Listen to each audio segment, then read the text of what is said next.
Okay. Ito yung pinakamahal. Pink diamond ba ang tawag dito? Yellow diamond. Yellow diamond. Ito po yung Patek. How much is that, ma'am? Around 8 to 10 million Ito or po, 12 million. ito 12. Yes po. Ito po, Patek. Diamond studded. Can you see the other contents? And Yun nga guys, naibalik na ni Madam yung kanyang malitang nawawala sa NAIA na nagkahalaga ng 20 million. Tara guys, panoorin natin yung buong video. Pasensya naman, ma. Pinagantay ko kayo. Ha? Pasok na, pasok. Pasok, pasok, pasok. Halika, pasok ka na. Pasok. Okay. Ito na po ang inyong Remoa. At si Attorney Abo, yung nag-facilitate na para maisoli ito ngayon.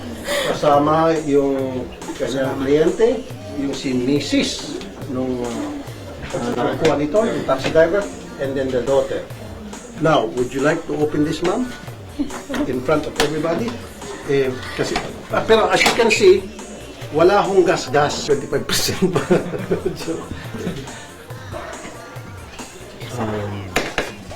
Yun. Actually, 500 lang sana iniisip niya. Sabi ko, maliit yung 500. Lucky mo, 1 million yung reward. Yun. So, because of that also, marami mga nag-message. Matter of fact, may pumunta rito kahapon. Yeah, and that person pumunta, kilala yung husband niya po. Kaya sinabi ko sa radio, meron kami informante na kilala. Sinabi ko nga, pati pamilya, aso, pusa, ang mga pangalan and all. Pero mali ata doon send doon sa lolo. Ano yun? Wala na. hindi, biro ko lang yun, dinagdag ko lang yun. Yung sabi ko, may lola, biniro ko lang yun para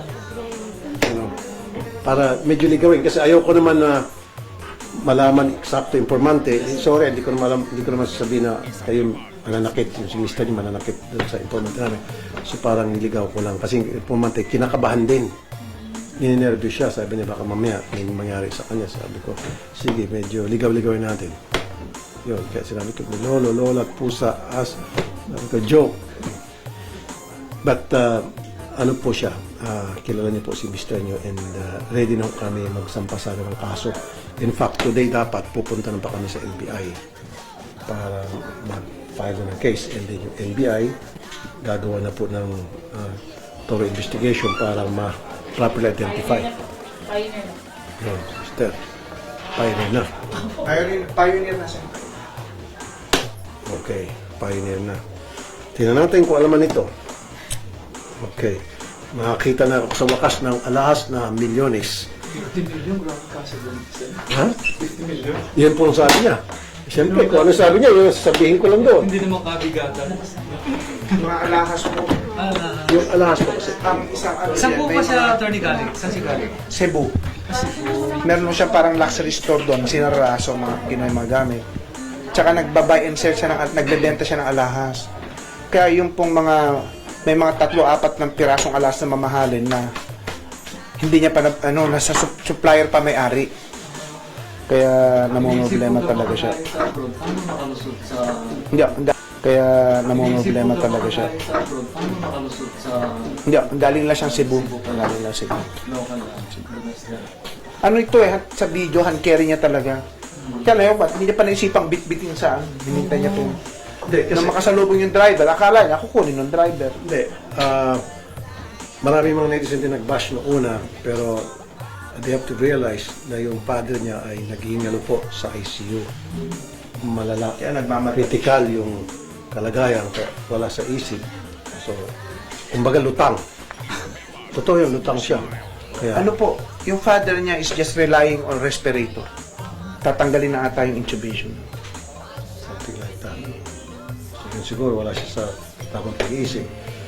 Iniwan niya, akala niya po yung driver. Pero kung ako 50 million, baka nakapyakapin ko pa ito eh. Hindi nga, totoo po. Tsaka ang problema niya pang isa pa niyang problema, yung bill sa ospital 5 milyon na.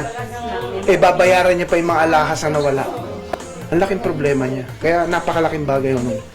Oh. Di ba, ma'am, kapag kayo, yakap-yakapin ko to. Baka pwede pa, itali ko na sa katawan ko. 50 million eh. Sus, Maria. Hindi, but anyway, in her case, hindi natin siya masisisi dahil meron nga siyang kamag-anak na nasa hospital, especially father pa niya. Circumstances at that time. Yes. Kaya wala na siya sa pag-iisip. Tsaka anytime tatanggalin na yung respirator yun, ang decision lang kapatid. Oh, ito na. May konting, Yung bag na yan, may konting trail, ano? Ha? Matibay yung bag na yan. Yan, matibay ito. From scratches lalo na. Tama. Pero kung gusto madali naman itong sirain eh. Kung talagang may intention silang Acetylene. maski na hindi, kutsilyo lang, di ba? Puk. Clarify Ma'am. lang din. Hindi po yan nauwi sa bahay. Sa kotse lang po, hindi niya inalis sa kanyang kotse, sa truck. Nasa kotse lang, sa loob ng kotse lang po Wala na na ako. iniwan. So yun sa kotse. Paano yung mga pasahero niya? Buti hindi tinangay ng mga pasahero niya. Nagbibiyahe siya tapos Kasi sa kotse niya. Nung kinagabihan po, tinawagan niya na rin po yung kilala niya po. Tapos Pero 1 month po ito na nasa kanya, nasa kamay niya. So, Yun nga po yun. nasa kotse lang to for 1 month? Hindi rin po namin alam kasi ang akala po talaga namin, nandun na po kasi inano na po namin yan eh, pinalalamove na po namin. Akala po talaga namin, tapos na po. Pinalalamove niyo sa kanino po pinalalamove? Palalamove. Doon po sa sa address po nung kakilala po ng papa. Ipapalalamove pa lang. Wala. Pinalalamove na po. Napalalamove na po. Opo. Napunta na doon sa address ng Opo. kaibigan. Sino po yung kaibigan? Hindi po po. Police ata. Yung police po na kaibigan. So kinuha niyo ito doon sa police. So yung police, ano pong ginawa niya nung napalalamove po sa kanya? Ano pong ginawa niya? Kinausap ko po yun po. Kinausap ko po siya kung bakit po hindi po na ipapadala pa po sa may-ari. Ang sabi niya po, kailangan po yung papa ko po yung sumama. Kaso ayaw pong sumama ng papa ko po, natatakot po talaga siya. sa DCR. Please, humugit din ako kasi request nila. Okay. So, okay, radio station na lang. Thank you. So, pumunta po kayo sa isang radio station para doon sa Yung police lang po, sir. Yung police pumunta sa radio station. Oo. At sabi turn over to. Pero alam na nung police ang laman. Ay, hindi Wala po. hindi po namin. Hindi pa rin alam. Hindi po, sir. Hindi po. Lahat po kami wala pong alam kung ano. Nalaman na lang po namin nung nakita namin po yung Post. news po. Opo. Yung post niya o yung post ko? Yung news po ata. News sa TV5. Yun. Yun. Yung news sa TV5. Doon yung Tapos yun, nakita. natakot na po kami kasi nung araw po na nakita po namin yung video, tinanong ko po yung police kung ano po yung pwede ko pong gawin or pwede po namin gawin kung asan po kami lalapit kasi nakakatakot din po may ano po dyan. Okay, so nung nakita niyo po sa Frontline Pilipinas, primetime news yun sa TV5, doon medyo nagkaroon ng kayo ng kaba, concern, doon niyo na po nalaman yung laman ng alahas. So, tinawagan niyo po ngayon yung polis na kung saan niyo pinalalamog to. Pinuntahan po namin. Pinuntahan. Opo. Ano pong sabi niya? Sabi niya po punta po daw po kami sa kakilala po niya na nagtatrabaho daw po sa may OMA po. Ako na yun, sir. Kayo na po. Si attorney po. Opo. Pero nung pagpunta niyo po sa isang radio station para i-turn over, ano pong sabi ng reporter o anchor doon sa radio station na yun? Hindi po kami yung nagpunta po sa radio station. Yung police ang Yung police lang Yung po. police. Ano pong sabi doon sa police ng radio station? Yun nga daw po, ang sabi ayaw po ata nilang gawa daw po. Kailangan po yung nakapulot po yung pumunta Kasama. doon. Yun po, nung time po na yun, nagkaroon na po ng problema, pumunta po kami ng Tayabas para po sa tito ko po. Okay. Di ba ma'am, kayo po subscriber ko? Yes, sir. O, ba't di nyo dinala sa akin? Bakit wala naman pasintabi doon sa radio station? Kaya alam niyo naman, iba dito sa programa ko. Meron kami sa Ulian ng Bayan. Saan?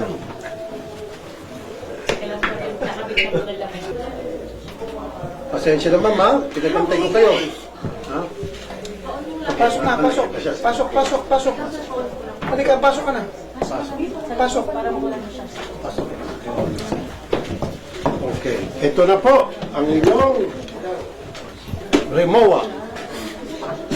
At si Attorney Abo, yung nag-facilitate na para maisoli ito ngayon.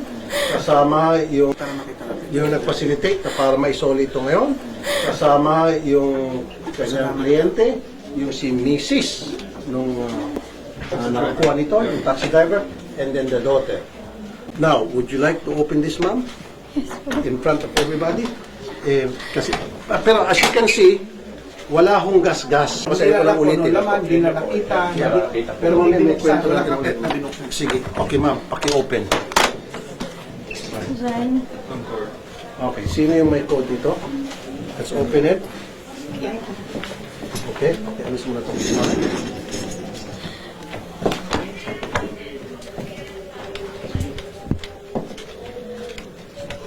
Sorry.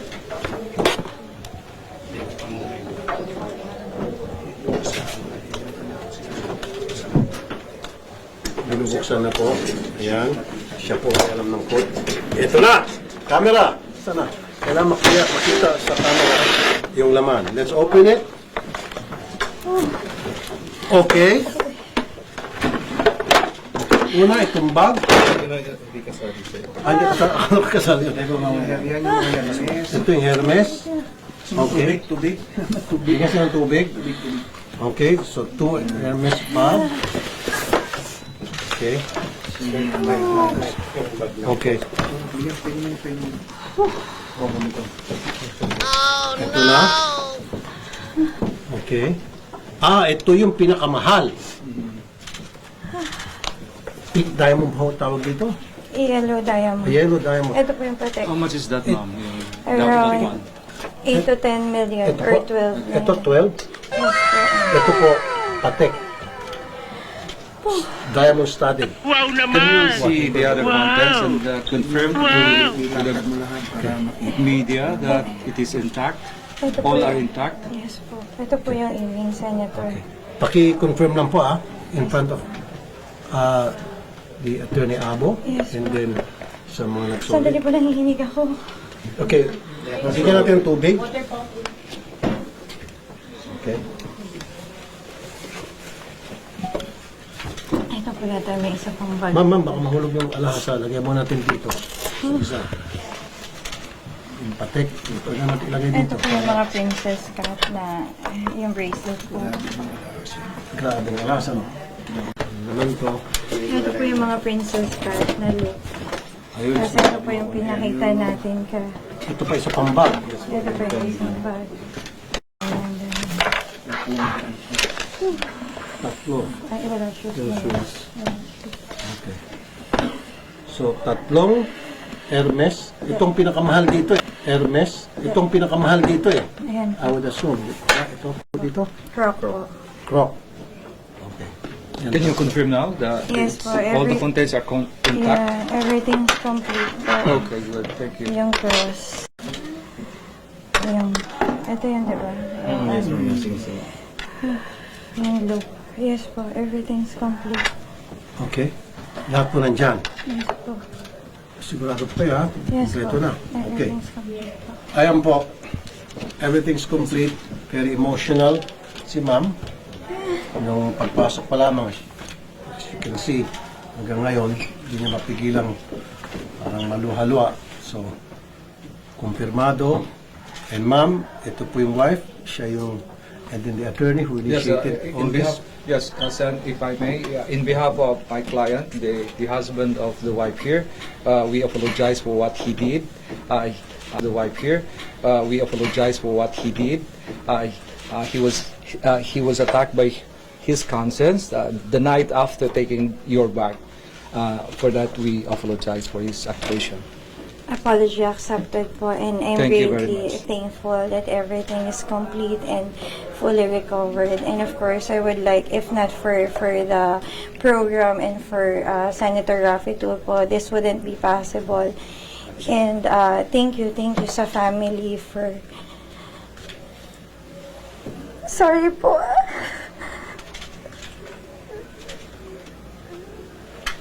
The past few 2 weeks had been so hard for me. Yung chance po talaga nung paglapit ko dito was like almost zero po talaga nung lumapit ako.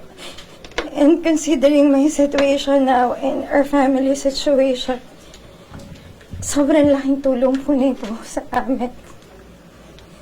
And thank you sa lahat ng staff ni Senator Tulfo who been so patient with us and contacting us. Maraming salamat po kay Attorney Villamor na gumawa po talaga ng paraan para po talaga ma-facilitate lahat. Maraming salamat. And then, thank you na rin po dun sa mga tao na who was really concerned, yung mga netizens po. Ang dami ko pong na-receive the mga messages na sincerely praying for me and my family. Maraming salamat po sa inyo. Hindi ko po alam kung paano kayo mapapasalamatan, pero siguro po, madami pa po akong tao talaga natutulungan in the future. At hindi ko po ito makakalimutan tong sitwasyon na to. Thank you po sa lahat. Thank you. Okay, ibalik na muna natin yung mga alahas, ma'am. I-secure na muna natin. Can you secure all the jewelries? Muna. Okay. Okay. Ma'am, ikaw na kumagawak. Kumagawak na. Ayaw ko maging last touch. Okay, secure muna. Ito, sa staff ni Miss Marico. Gusto ko silang mag-secure. Ay, walang break yan. Ayan.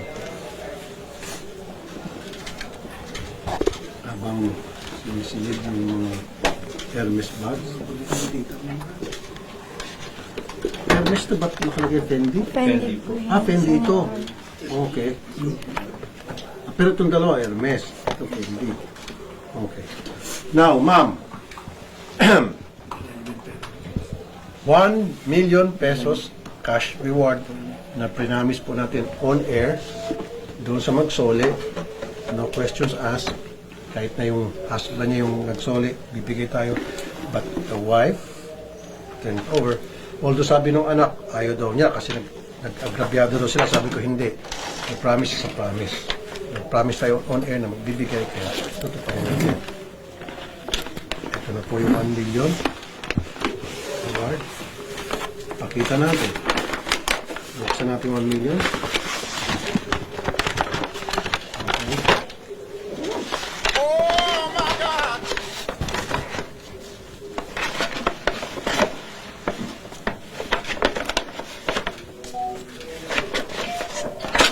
Now, so let me count this. 1, 2, 3, 4, 5, 6, 7, 8, 9, 10. Ayan, ma'am, Mrs. 2, 4, 6, 8, 10. That's the 1 million cash reward na prinamis namin on air kung sino man makapagsoli nito. Okay? So, lagay na natin sa ano ba yung supot? Balik na rito. And we'll give it to the Mrs. Kasi huwag na muna. Attorney, kayo naman. Meron kayong gustong sabihin kay Ms. Maricot? O ikaw ba magsalita o si Mrs.? Sige po. Unang-una po sa lahat, pasensya na.